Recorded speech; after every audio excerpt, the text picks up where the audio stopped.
এই মানিকগঞ্জের আবুল সরকার নামে ওই বাউল বেঈমান আল্লাহকে যে পরিমাণ কথা বলেছে,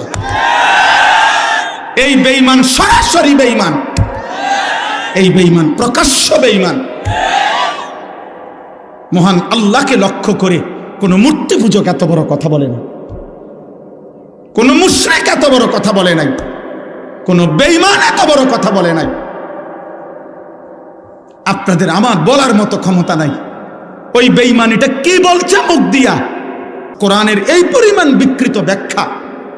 আল্লাহ বলছে কোরআনে নাকি বারবার কুল আউযু বিরাব্বিন নাস, মালিকিন নাস, ইলাহিন নাস।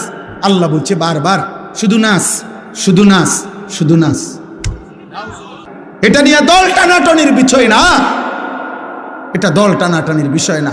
অন্য বাউল কি বলছে না বলছে এটা তাদেরও ব্যাপার না, বাকিদের বিষয়ও না।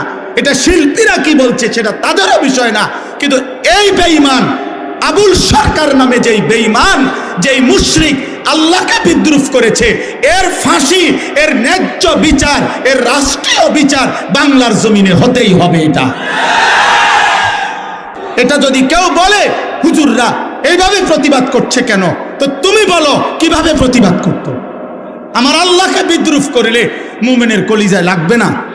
আমার রসুলকে প্রতিবাদ করিলে মুমিনের কলিজায় লাগবে না? আমার কোরআনকে উপহাস করিলে কুল আউযু বিরাব্বিন নাস অর্থ এটা?